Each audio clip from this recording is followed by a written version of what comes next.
여러분 안녕하십니까? 오늘 2021년 10월 10일 교회 달력으로는 성령 강림절 21번째 주일이 되겠습니다.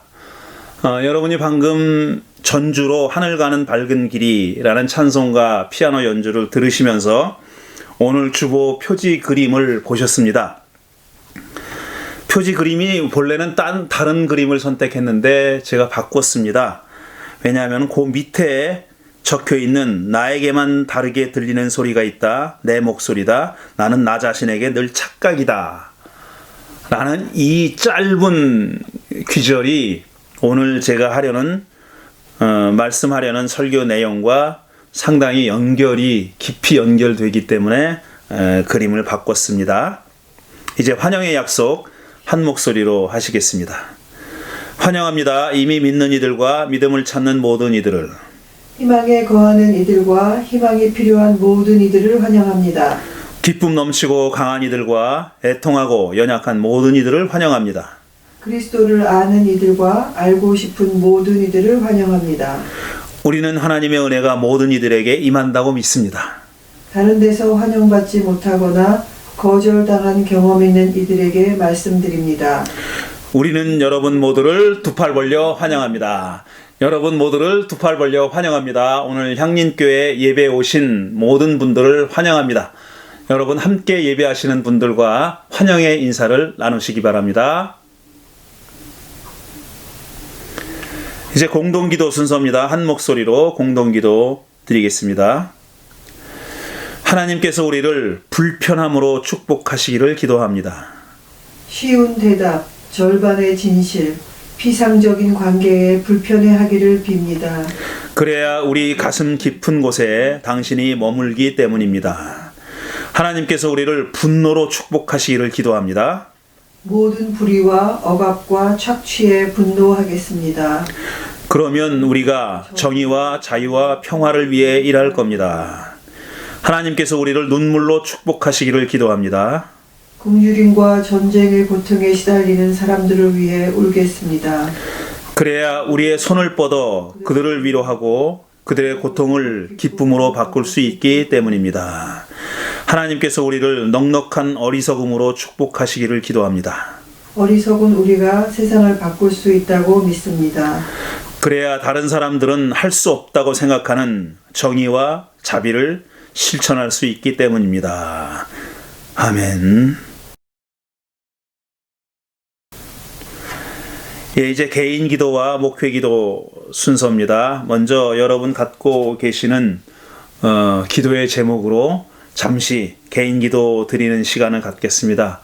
제가 받은 중보 기도 제목은 없습니다. 여러분 각자 갖고 계신 기도의 제목 가지고 개인 기도 드리겠습니다.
사랑의 하나님 감사합니다. 오늘도 우리에게 주님의 날을 허락해 주셔서 이렇게 비대면이나마 예배할 수 있도록 이끌어 주신 것 감사드립니다.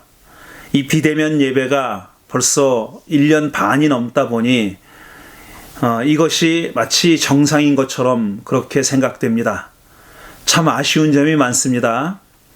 예배가 본래 교우들과 만나는 친교의 자리이기도 한데 한 자리에 모여서 한 목소리로 찬양하고 기도하고 말씀에 귀를 기울이고 또 애찬을 나누며 친교하는 그런 축제이기도 한데 그런 축제를 지키지 못하고 있는 아쉬움이 참으로 큽니다. 보고 싶은 얼굴들, 만나고 싶은 교우들의 또 나누고 싶은 삶의 이야기가 많이 쌓여 있습니다. 이제 머지않아 우리도 대면 예배를 하게 될 터인데 그동안 나누지 못했던 이야기들, 삶을 마음껏 나눌 수 있도록 하나님께서 함께 해 주시되 그때까지는 우리가 방역에 조심하며 이웃을 늘 생각하며 살아갈 수 있도록 나 자신의 안전뿐 아니라 이웃의 안전까지도 생각하고 조심하고 조심하는 그런 삶을 살게 도와주시기를 간절히 바랍니다. 좋은 소식이 들려옵니다. 우리 문현순 교우의 둘째 아드님이 이달 말에 결혼식을 한다고 합니다. 얼마나 기쁜 일입니까? 선남선녀가 만나 한 가정을 이루는 일입니다.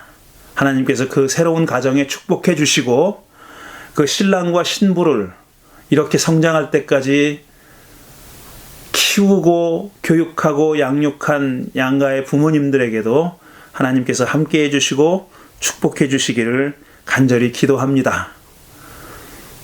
또 세상을 작은 앵글에 담고 그것을 세상과 나누고 있는 이정필 교우가 지금 전시회를 갖고 있습니다. 그가 성의를 다해서 창의력을 발휘해서 찍은 사진들이 전시되고 있는데 참 사진들이 이렇게 많은 말을 하고 있다는 것을 또 한 번 깨닫게 됩니다.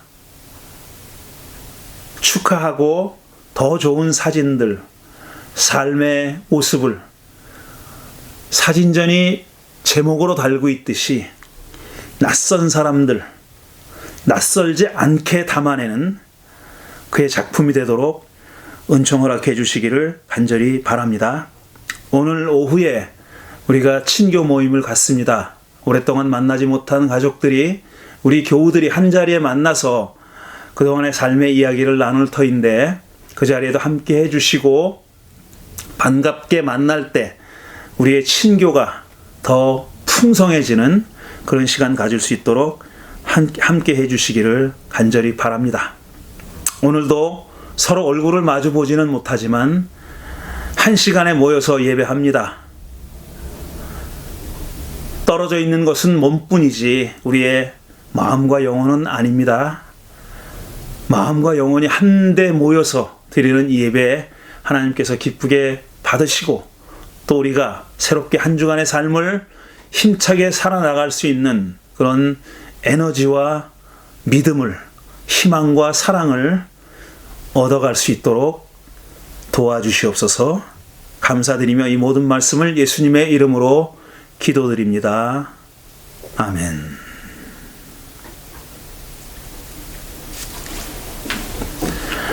찬양 순서입니다. 오늘 찬양 오랜만에 서울 모태탑 합창단이 부릅니다. 주님은 산골짜기의 백합.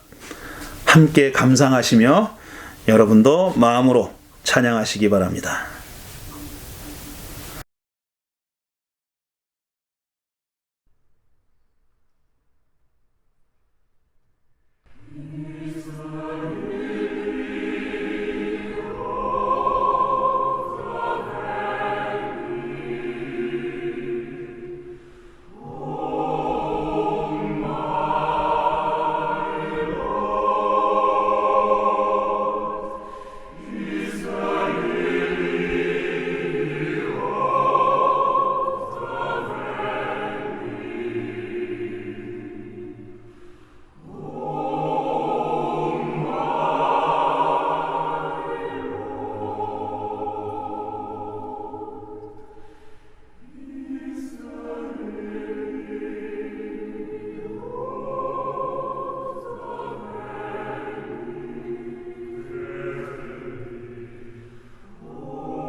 성서봉독 순서입니다. 오늘 성경 말씀은 마태복음에서 가져왔습니다. 이정필 교우 네 분께서 봉독해 주십니다. 성경 봉독 마태복음 23장 1에서 12절.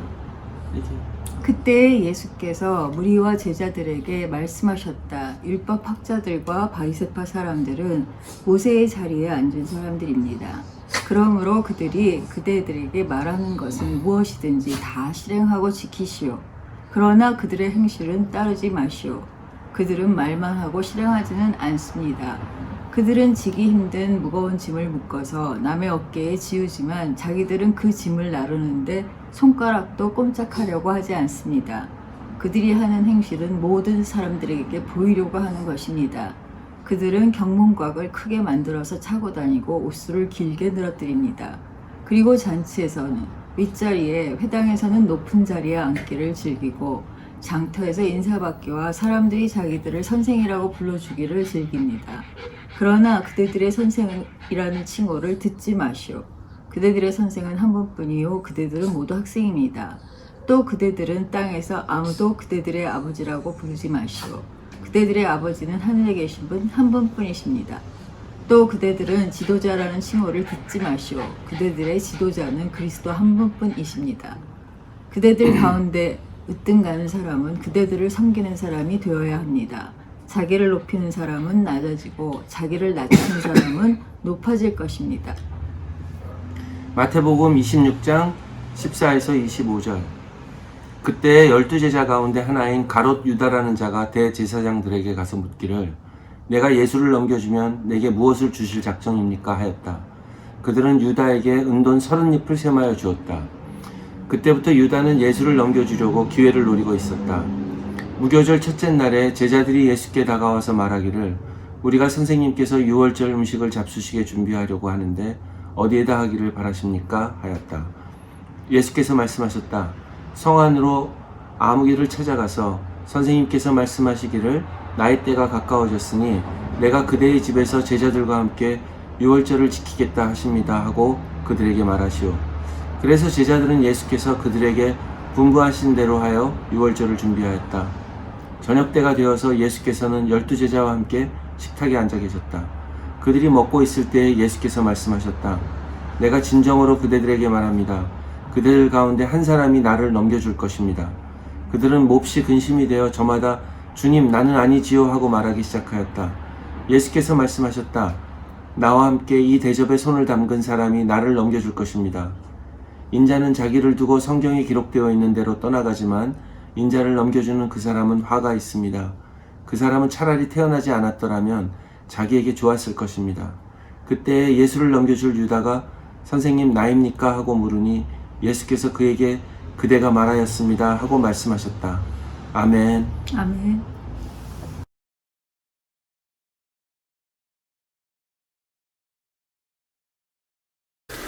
얼마 전에 한 카톨릭 인터넷 신문에서 이런 기사를 봤습니다. 제목이 이렇습니다. 교황, 어떤 사람들은 내가 죽길 바라지만 잘 살아있다. 저는 이 제목만 보고 너무 섬찟했습니다. 어떤 사람들은 내가 죽길 바라지만 난 잘 살아있다. 굉장히 섬찟한 말 아닙니까? 지금 여러분은 그 기사의 첫 화면을 보고 계십니다. 그렇게 써 있죠. 교황, 어떤 사람들은 내가 죽길 바라지만 잘 살아있다. 이 기사는 프란시스코 교종이 슬로바키아를 방문하는 중에 거기서 예수의 사제들과 만나서 대화하는 가운데 이런 말을 했다고 합니다. 그렇지만 기사 내용을 다 읽어보면은 이렇게 제목처럼 그렇게 섬찟하진 않습니다. 제목이 좀 선정적으로 붙여졌어요. 얘기인즉슨 이겁니다. 그때 예수의 사제 중에 한 사람이 이제 교황께 건강에 대해서 질문했다는 거예요. 그러니까 건강하십니까? 라고 질문했더니 교황이 지금 이렇게 말했다는 겁니다. 어떤 사람은 내가 죽길 바라지만 나는 잘 살아있다 라고 그렇게 대답했다는 겁니다. 근데 기사를 다 읽어보면은 왜 교황이 이렇게 말씀하셨을까? 어떤 사람은 내가 죽길 바라지만이라는 말씀을 왜 하셨을까 가지고 짐작하는 내용을 썼어요. 뭐 왜 그런 말씀하셨냐고 직접 물어본 건 아니고 짐작하는 내용이 이겁니다. 미국의 한 아주 영향력이 큰 대형 카톨릭 TV 채널이 있는데 많은 시청자들 가지고 있는 채널인가 봐요. 그 미국의 한 카톨릭 TV 채널이 지속적으로 교황에 대해서 비판하고 험담을 늘어놓고 있다는 거예요. 근데 그 중에서는 사실이 아닌 내용도 많이 있다고 해요. 저도 그 기사 내용을 보고 또 깜짝 놀랐어요. 가톨릭 교회는 굉장히 이 수직적인 구조를 가지고 있기 때문에 이렇게 대놓고 교황에 대해서 험담을 하는 그런 방송이 있다는 사실이 있을 거라고는 상상하지 않았는데 그런 방송이 있다고 합니다. 근데 그건 사실 뭐 추측에 불과하고 실제로 그 카톨릭 TV 채널을 염두에 두고 교황이 그렇게 말씀하셨는지는 확인할 수 없습니다. 근데 제가 이 기사 제목을 보고 섬찟한 이유는 뭐냐면은 죽기를 바라지만 이라는 말은 누군가가 살해하려고 하는 거 아닌가 하는 생각이 들었기 때문이에요. 근데 그렇게 생각하게 된 거는 1981년이니까 제가 뭐 젊었을 때입니다. 그때 당시에 교황인 요한 바오로 2세가 저격당하는 사건이 있었습니다. 여러분도 기억하실 거예요. 저격당했고 물론 죽진 않았어요. 돌아가시진 않았는데 저격을 당했죠. 그게 굉장히 큰 뉴스거리였었잖아요. 그때는 냉전 시대였습니다. 1981년이니까요. 뭐 냉전이 극에 달했던 시대였고, 그리고 또 그 교황이 이제 뭡니까 동굴아파 출신이잖아요. 그리고 어떤 그 노조 운동에 대해서 조금 그 친화적인 그런 언급을 하신 적도 있었던 그런 분이었죠. 그래서 냉전 시대였고 또 그런 성향을 가지고 있는 동구 출신의 동유럽 출신의 교황이었기 때문에 그 배후에 소련이 있다는 그런 추측성 그 기사들도 많이 났었어요. 확인되지는 않았죠. 어쨌든 그때 1981년도에는 지금부터 30년 전에는 교황을 저격하는 사건이 있었고 제가 그 기억이 있어서 내가 죽길 바라지만이라는 제목을 봤을 때 누가 살해하려고 하나 하는 그런 생각을 했던 겁니다. 설마 2021년 지금 그런 일이 일어나지는 않겠죠. 그렇지만 교황께서 자신이 죽기를 바라는 사람이 있을 거다라는 말이 전혀 의미 없는 허튼 말은 아니라고 생각합니다. 실제로 그런 사람이 있다고 저는 믿습니다. 그렇게 생각합니다. 그도 그럴 것이 이분이 처음 교황으로 선출됐을 때 염려했던 사람들이 많았죠. 그때 이 남미 출신의 최초의 교황이고 그 다음에 또 이 남미에서 해방신학이 활발하게 전개됐을 때 그때 활동했던 그 사목 활동을 했던 그런 분이었고 알게 모르게 그의 영향을 많이 받았고 실제로 굉장히 진보적인 그런 성향을 가지고 있는 교황이었기 때문에 많은 사람들이 그런 우려를 했죠. 저분이 임기를 잘 마치고 끝날 수 있을까 그런 걱정을 했습니다. 그 바로 직전 교황인 베네딕토 16세가 사실 그 전에는 다 죽어서 임기가 끝났는데 그분이 사임하고 내려왔잖아요. 살아있는 동안에 교황직을 내려놓은 최초의 교황 아닙니까? 그러니까 뭐 어떤 일이 생길지는 모르지만 그렇게 조기에 교황직을 내려놓지 않을까 하는 그런 걱정을 했습니다. 혹은 암살당하지 않을까 이런 걱정을 했었으니까요. 자, 누가 이 교황이 죽길 바라겠습니까? 뭐 단언할 수 있어요. 그거는 카톨릭 내부 사람들입니다. 카톨릭 내부에 오랫동안 이건 뭐 다른 그 이웃 종교를 비판하는 것에 대해서 좀 저하긴 하지만 말하지 않을 수가 없는 게 카톨릭이라는 데가 이미 굉장히 엄청난 거대한 권력 집단이 됐잖아요. 엄청난 재산을 가지고 있고 돈을 가지고 있고 권력을 가지고 있는 영향력을 가지고 있는 그런 집단입니다. 교회지만 사실 정치적인 권력도 가지고 있는 그런 집단이란 말이에요. 정치체잖아요. 어떤 나라처럼 그러니까 바티칸 시국이지 않습니까?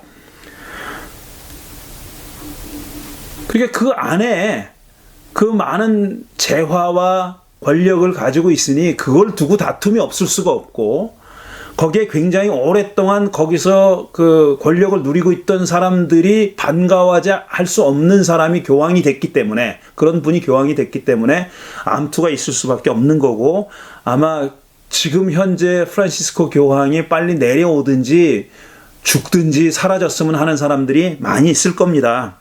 어쨌든 카톨릭 내부에 그런 사람들이 있을 거다라는 것은 뭐 상당히 개연성이 있는, 아니 합리적인 추측이죠. 우리 그리스도 교회에는 초기부터 적그리스도라는 게 있었어요. 그러니까 엔타이 크라이스트니까 그리스도를 반대하는 사람, 그리스도를 대적하는 사람들, 대적하는 개인이나 집단은 적그리스도라고 불렀습니다. 적그리스도인, 적그리스도 집단 이렇게 불렀어요. 엔타이 크리스찬, 엔타이 크라이스트라고 부른 거죠. 근데 본래 적그리스도는 본래 처음에 어떤 집단을 적그리스도라고 불렀을 때는 교회 바깥의 세력을 가리켰습니다. 그러니까 교회 바깥에서 교회를 해치려고 했던 사람들이 적그리스도였었어요. 그리고 그 배후에는 사탄이 있다고 믿었습니다. 그런데 언제부턴지 이 교회 내부에 나와는 생각이 다르고 고백이 다르고 그 교리가 다른 사람들을 지칭하는데 적그리스도라는 말을 사용하기 시작했어요. 그러니까 외부의 적이 내부의 적이 된 겁니다. 외부 사람들을 지칭할 때 썼던 적그리스도라는 말을 교회 내부 사람을 지칭하는데 사용하게 된 거예요. 그러니까 적그리스도는 곧 누구냐 하면은 나와는 신학이 다르고 고백이 다른 사람, 신앙 고백이 다른 사람, 다른 신앙 고백을 하는 사람들, 다른 가르침을 설파하는 사람들, 나와는 다른 가르침을 설파하는 사람들이 적그리스도이고 이단이다 이겁니다. 그러니까 그들은 이단이라고 불렀죠. 그러니까 처음에는 이단이라고 부르는데 그쳤어요. 그러니까 나와는 다른 교리를 가지고 있다 정도입니다. 그런데 그 집단을 한 걸음 더 나가서 적그리스도라고 부르게 된 거예요. 그리스도를 반대하는 사람, 나와 반대하는 사람이 아니라, 나를 반대하는 사람들이 아니라 그리스도를 반대하는 사람이라고 규정하게 된 겁니다. 그리고 소위 정통교리를 주장했던 사람들이 나중에 정통이 된 거지만 그 사람들이 득세하고 그들이 이단이라고 낙인 찍었고 적그리스도라고 낙인 찍은 사람들을 교회 바깥으로 다 축출해냈습니다. 그러니까 적그리스도라는 집단은 기독교 초기에도 있었고 그게 상당히 이른 시기부터 내부의 적을 가리키는 말이 됐다라는 겁니다. 근데 흔히 우리가 생각하기에 복음서는 이 바리새파 사람들과 율법학자들을 굉장히 나쁘게 표현하고 있습니다. 굉장히 신랄하게 비판하고 있어요. 그런데 잘 읽어보면 또 예수님이 그들과 함께 교제하고 대화하고 한 것들도 많이 있어요. 바리새파 사람의 집에 식사 초대를 받아서 가시기도 했어요. 그러니까 식사 초대라는 것이 우리가 생각하는 식사 초대가 아닙니다. 우리는 예의상 초대하는 경우도 많이 있지 않습니까? 예의상 한번 대접을 받았으니까 또 대접을 하기도 하고 여러 경우가 있지만 이 유대인들이 식사 자리에 초대한다는 것은 우리 편이라는 얘기예요. 우리 편이라는 얘기입니다. 자기의 편이 아니면 자신의 편이 아니면은 초대하지 않아요. 특히 바리새파 사람들은 더더욱이 그랬어요. 근데 그 바리새파 사람이 예수님을 식사 초대했다는 얘기는 반대로 뒤집어 보면 예수님이 그 초대에 응했다는 얘기는 그들을 그렇게 적대하지 않았다는 것을 반증하는, 보여주는, 간접적으로 보여주는 증거이기도 합니다.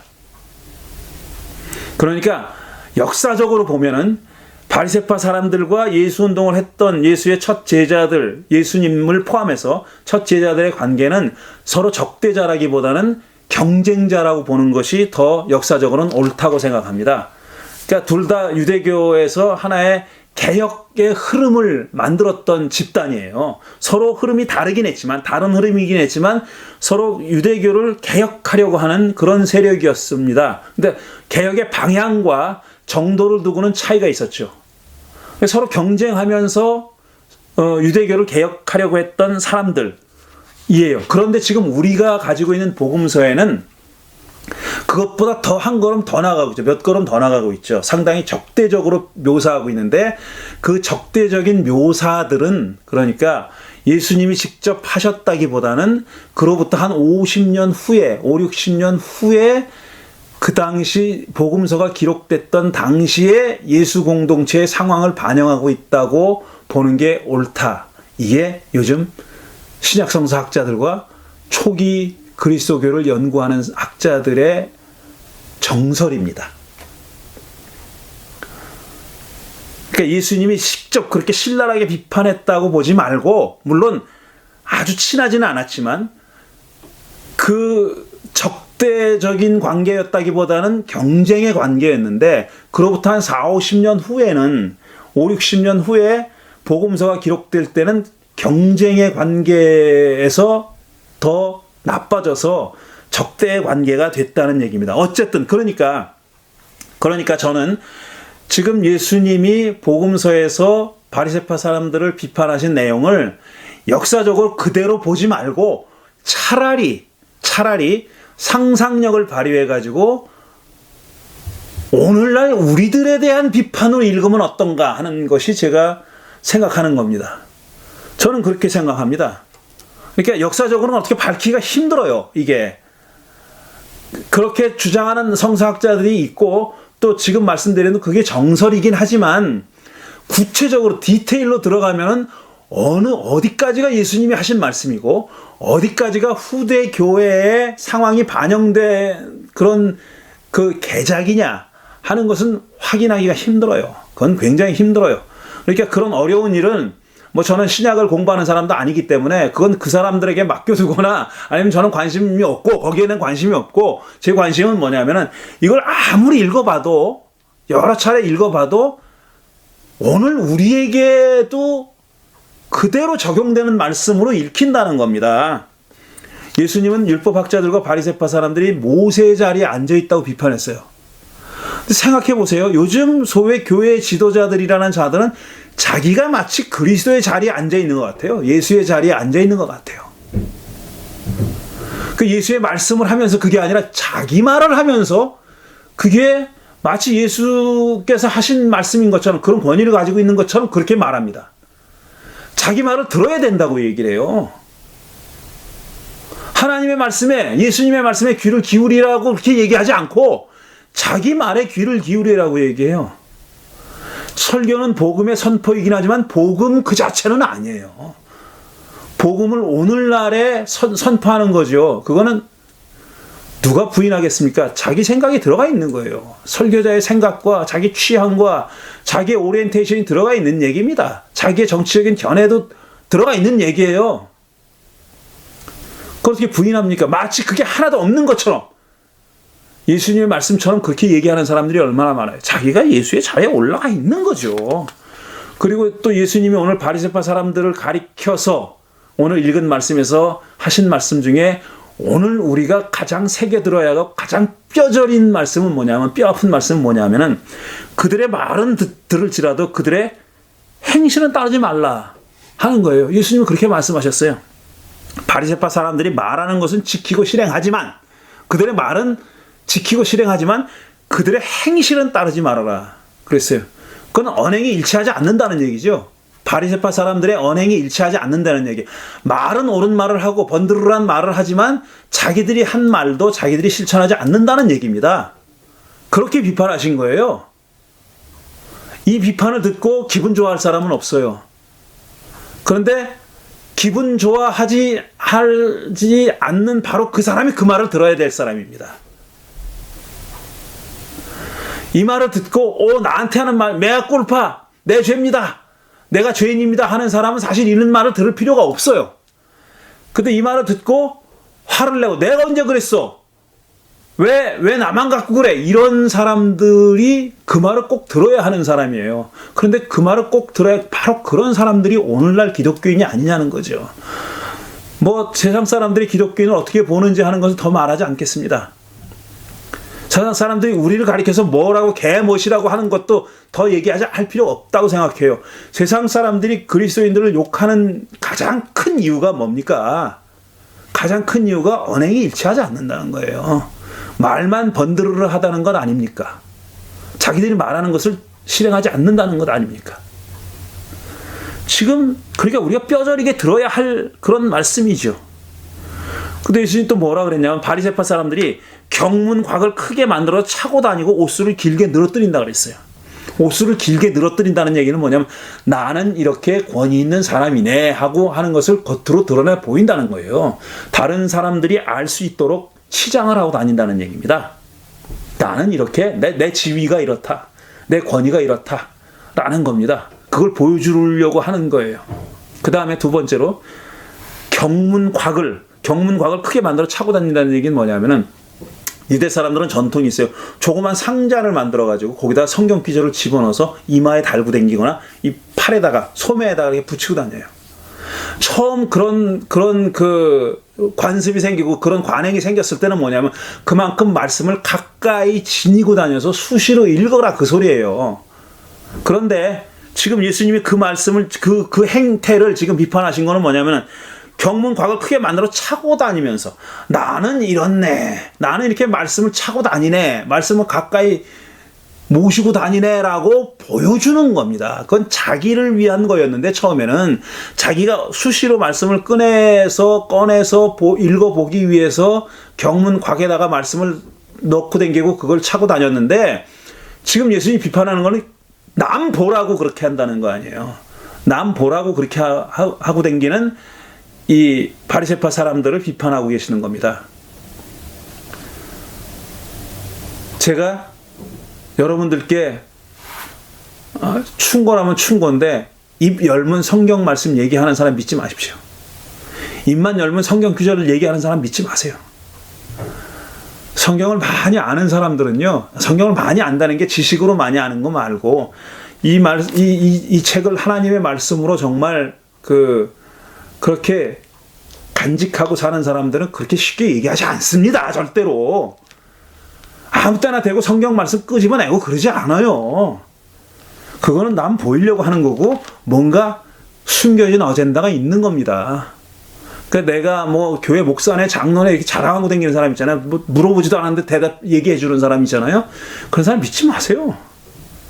다 무슨 숨겨진 어젠다가 있기 때문에 그렇게 하는 겁니다. 믿지 마세요. 그 다음에 예수님은 그들이 장터에서 인사받기를 좋아한다 그랬고, 그 다음에 선생이요 지도자로 불리는 걸 좋아한다 그랬어요. 하늘 아버지 한 분밖에 안 계시니까 누구든지 아버지라고 부르면 부르지 말아라 그랬어요. 그렇게 말씀하셨습니다. 장터에서 인사받기 좋아하고, 그 다음에 선생이나 지도자로 불리기 좋아하고. 제가 요즘 소위 교회 지도자들이 이러고 다닌다는 걸 더 말할 필요가 있을까요? 여러분 다 알고 계시는 거죠. 꼭 티내는 사람이 있어요. 어디 가서 꼭 티내는 사람. 그리고 자기를 목사님이나 뭐 교수님이나 뭐 이렇게 안 불러주면 싫어하는 사람들이 있어요. 그 앞에서는 얘기 안 해도 뒤에 가서 욕합니다.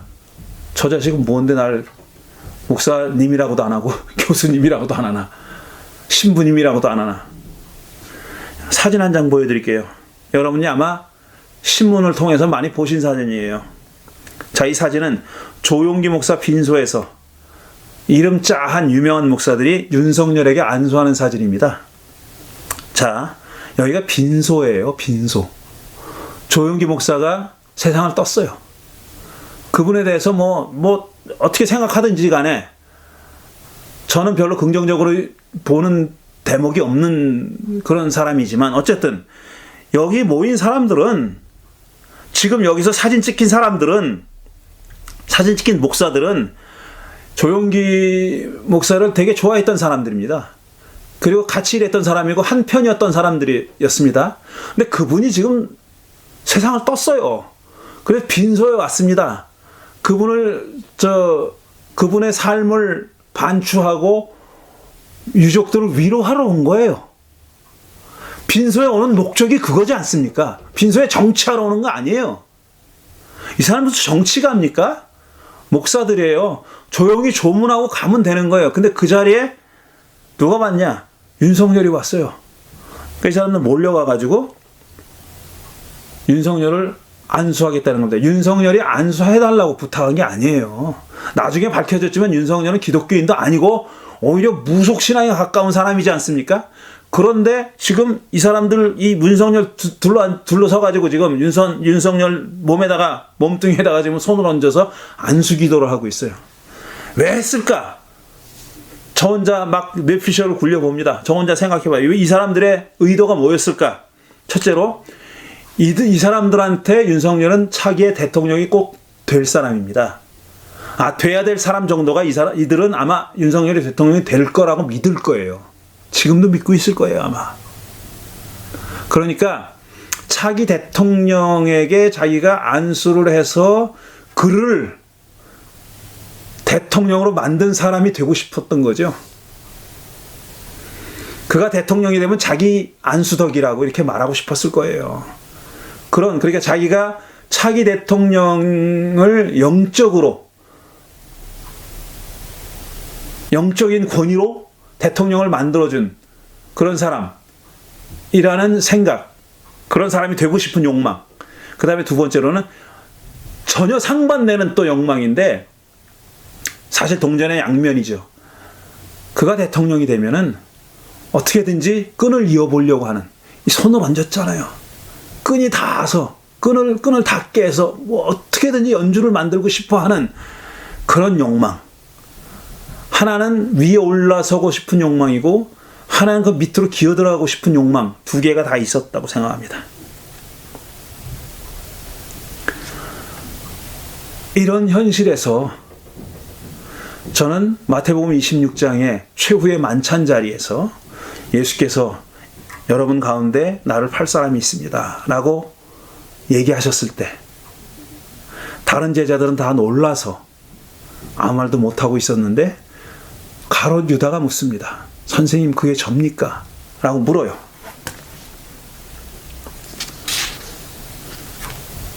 이런 질문을 했던 가롯 유다의 심정이 어땠을까? 이건 알 수가 없습니다. 우리가 알 재간이 없어요. 저 혼자 상상해 보는 겁니다. 근데 이 초대교회에는 가롯 유다라는 사람의 행동에 대해서 평가가 하나만 있지는 않았습니다. 물론 대세는 가롯 유다를 비판하는, 가롯 유다를 배신자로 하고 예수를 팔아먹은 자라고 여기고 그 부정적으로 평가하는 게 대세였어요. 그거는 사실이에요. 하지만 일각에서는 가롯 유다에 대한 다른 평가를 하는 사람들이 있었습니다. 그 사람들이 유다 복음서까지 썼어요. 유다 이름으로 되어 있는 복음서가 있습니다. 그 복음서에 따르면 크게 보면 이거예요. 가롯 유다는 예수님을 십자가에 달로 죽어서 부활하고 이렇게 구원을 이루기 위해서 하나님이 사용했던 도구라는 거예요. 그가 배신을 했기 때문에 예수가 생포됐고 체포돼서 재판을 받아가지고 십자가에 달려 죽었다라는 거죠. 그러니까 유다가 예수를 배반하지 않았으면은 그런 일이 일어나지 않았을 거고, 또 유다가 그런 배반을 했기 때문에 사실상 유다는 부지불식간에 하나님의 구원의 도구로 사용됐다라고 생각했던 그룹들이 있었어요. 저는 전혀 일리가 없다고 생각하지 않아요. 게다가 또 잘 읽어보면 우리가 가지고 있는 사복음서에도 유다에 대한 일말의 측은지심이 표현되어 있는, 간접적으로 묻어있는 그런 대목들이 있습니다. 유다를 대놓고 나쁜 놈이라고 욕하지만은 않는다는 얘기예요. 저는 그게 일리가 있다고 생각하고, 그렇게 생각하고 그런 그 일말의 측은지심이 표현되어 있는 대목이 바로 여기라고 생각해요. 선생님, 그게 접니까? 라고 유다가 물었다는 이 대목. 그러니까 흔히 사람들은 유다가 이렇게 질문한 의도가 뭐냐, 생각이 뭐냐면, 속마음이 뭐냐면, 어머나 내가 걸렸네. 이거 아무도 모르게 하려고 하려는데 내가 이게 들통났네, 걸렸네 라고 생각해서 이렇게 물었다고 그렇게 여기는데, 저는 그렇게 생각하지는 않습니다. 그렇게 생각하지는 않고, 그때까지, 그러니까 마지막 순간까지 가롯 유다는 갈등하고 있었던 거예요. 마음속에 갈등이 있었던 겁니다. 저 예수를 내가 어떻게 해야 되나. 이것도 다 이제 추측이고 상상의 영역이지만 자기가 생각했던 방향과는 다른 방향으로 가는 저 예수. 예루살렘에 들어와가지고 이제 사람들을 끌어모아가지고 엄청난 운동을 일으켜서 다윗의 왕국을 재건하고 부활시켜야 할 그런 메시아라고 생각했지만 전혀 반대 방향으로 가고 있는 저 예수를 내가 어떻게 할 것인가를 두고, 왜냐하면 왜 고민을 했냐면은 자기는 그렇게 기대했지만 그동안 예수와 함께 생활하면서 보니까 그게 아니라는 생각을 하게 된 겁니다.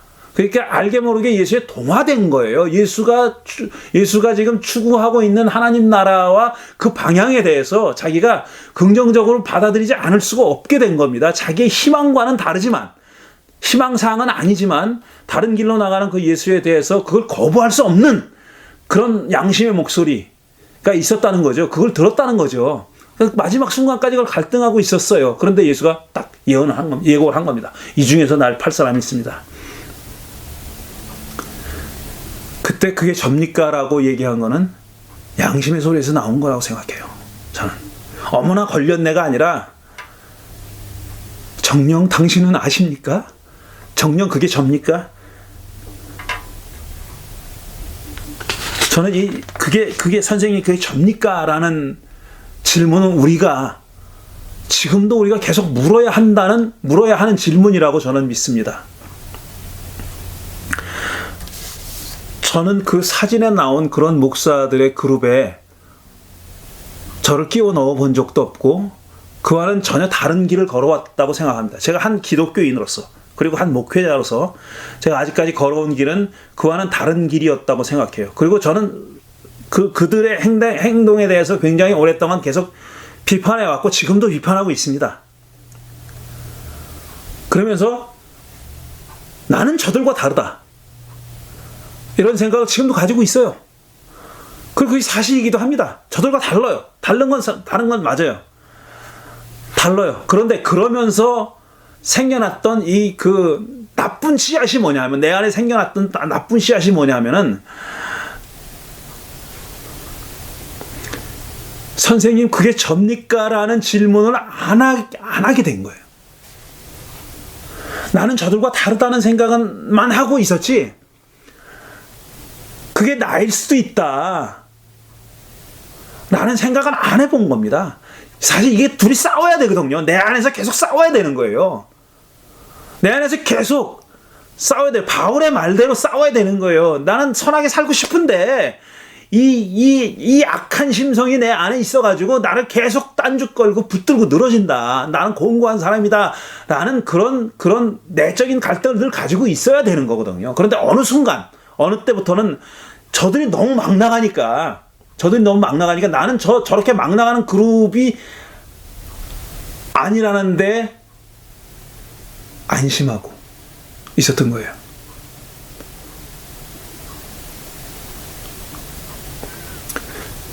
더 이상 싸움을 하지 않는 거예요. 내 안에서 싸움을 하지 않는 거예요. 그래서 저는 이 가룟 유다의 마지막 이 질문이, 선생님에게 접니까? 라는 질문이 너무너무 소중하다고 생각하는 거예요. 우리한테는 꼭 있어야 하는 질문이라고 생각하는 거예요. 왜냐하면 이 질문 때문에 나는 계속 싸울 수가 있는 겁니다. 이 질문을 잊어버리는 순간 나는 싸움을 멈추고 나는 그들과 다른 사람으로 만족하면서 살게 될 겁니다. 저는 그게 죽음이라고 생각해요. 내가 기독교인이 아닌 존재가 되는 방향은 두 가지예요. 내가 그리스도를 버리든지, 예수를 버리든지, 아니면 이 싸움을 버리든지, 그 둘 중에 하나라고 생각합니다.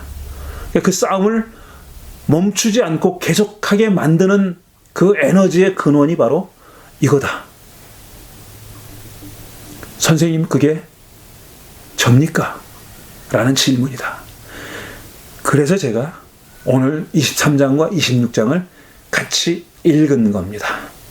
여러분, 이제 선생님 그게 접니까? 라는 질문을 여러분 자신에게 물으면서 묵상하는 시간을 갖겠습니다.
신앙 고백 순서입니다. 이제 한 목소리로 신앙 고백하겠습니다. 이 신앙 고백문은 우리 향린 교우들이 뜻을 모아서 작성한 고백문입니다.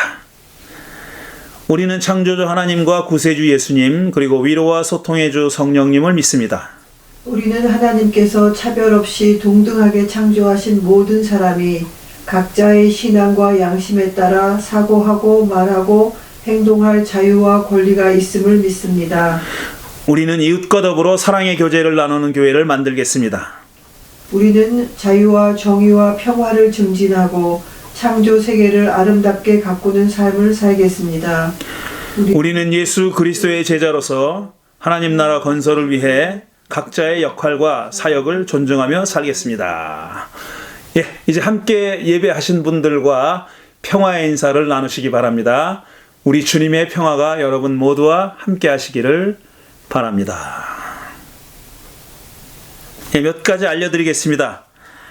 자, 오늘 대면 친교 모임이 있는 날입니다. 오늘 오후 2시에 크리스털 스프링스 피크닉 에어리어 주소가 주보에 있습니다. 여러분 지금 화면에서 보고 계실 텐데 이 4659 크리스털 스프링스 드라이브입니다. 이곳에서 오늘 대면 친교 모임을 갖겠습니다. 뭐 특별한 행사가 있는 건 아닌데요. 몇 달이 됐습니까? 벌써 공원에서 우리가 얼굴 본 지도 여러 달 지났는데 오랜만에 아마 우리가 대면 예배하기 전에 마지막으로 갖는 이런 친교 모임이 되겠습니다. 많이 참석하셔서 그동안 어떻게 지냈는지 서로 안부를 묻고 인사 나누는 친교하는 그런 시간이 되기를 바랍니다. 그 다음에 이제 교회 학교 줌 미팅이 매주일 오전 10시에 있고 또 우리 성인 교우 줌 미팅이 매주 목요일 오후 8시에 계속 진행되고 있습니다. 많이 참여해 주시기 바라고 또 학생들을 보내주시기 바랍니다. 자, 수요 잡담 알려드리겠습니다. 이번 주에는 또 새로운 주제로 시작하는데 제목을 이렇게 지어봤습니다. 우상을 숭배하고 미신을 믿는 것은 사악해서일까 멍청해서일까? 여러분 지금 그림을 보고 계시죠? 첫 번째 여러분 보시는 그림은 이제 출애굽기에 나오는 얘기죠. 출애굽기 32장입니까? 모세가 시내산에 올라가서 계명을 받고 오랫동안 내려오지 않자 산 밑에 있던 이스라엘 백성들이 불안해졌죠. 그러니까 아론을 시켜가지고 자기들이 가지고 있는 금부치를 다 모아가지고 그걸 녹여서 황금 송아지를 만들죠. 그게 우리가 갖고 있는 구약 성경이 말하는 첫 번째 우상숭배 사건입니다. 그 그림이고 두 번째 그림은 설명이 필요 없을 겁니다. 여러분이 아마 언론을 통해서 많이 보신 그림인데 손바닥에 왕자가 보이시죠? 어떤 할머니가 써줬다고 하는데 모르겠어요. 누가 써줬는지 모르지만 좌우간 일종의 미신 같은 거죠. 그러니까 우상을 숭배하고 미신을 믿는 것이 사악해서 그런 건지 아니면은 미련해서 멍청해서 그런 건지에 대해서 성경과 우리 그리스도교는 어떻게 얘기하고 있는지를 얘기해 봅니다. 첫 번째 시간이 이번 13일 수요일 오후 8시에 영상이 올라가고요. 그 다음에 책 이야기, 이번 주에도 지난 두 주와 같은 책에 대해서 계속 얘기합니다. 요시야의 6월절에 관한 책 3부 영상이 15일 금요일에 올라갑니다. 자, 그 다음에 10월 성서봉독 담당자 주보에 다 명단이 있습니다. 본문 보내주시면 영상 만들어 보내주시고요.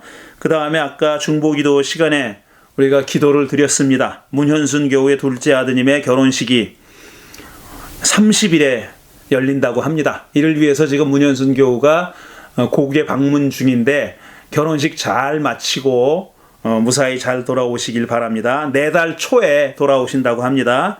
그 다음에 지난주에도 말씀드렸고 광고했는데 이정필 교우가 참여하는 그룹 사진전 2021 스트레인저스가 요번 금요일까지 15일 금요일까지 열립니다.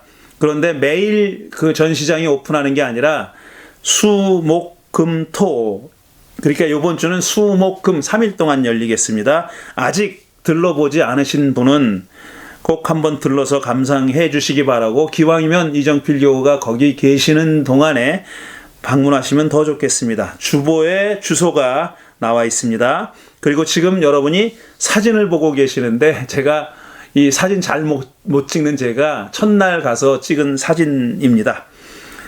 그렇게 그 장소에서 여러분 사진 보시는 대로 전시회가 진행되고 있습니다. 자, 헌금하는 방법 주보에 자세히 나와 있습니다. 정성껏 헌금해 주시기 바랍니다. 이제 파송과 축도 그리고 후주로 오늘 예배를 마칩니다. 두 번째 후주가 10월의 어느 멋진 날에 라는, 여러분도 잘 알고 계시는 노래인데, 제가 인터넷에서 뽑은 사진들과, 가을 풍경 사진들과 함께 이 10월의 어느 멋진 날에 그 현악 3중주죠. 바이올린, 첼로, 피아노 연주로 들으시겠습니다. 세상으로 평안히 나아가십시오. 자유인으로 사십시오. 새롭게 한 주간의 삶이 펼쳐집니다. 주님, 그가 바로 접니까? 하는 질문, 여러분의 마음속에 깊이 간직하시길 바랍니다. 그리고 이웃과 더불어 한 주간의 삶을 힘차게, 건강하게, 보람되게 사시기 바랍니다. 성령께서 여러분 모두 함께 하십니다. 성령의 은총 가운데서 늘 기뻐하십시오. 예수 그리스도의 은혜와 하나님의 사랑과 성령의 친교하심이 오늘 강림절 21번째 예배를 마치고 세상으로 나아가는 사랑하는 향린의 모든 식구들과 모든 예배자들 가운데 그들의 삶 속에 늘 함께 하시기를 간절히 축원합니다. 아멘.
음.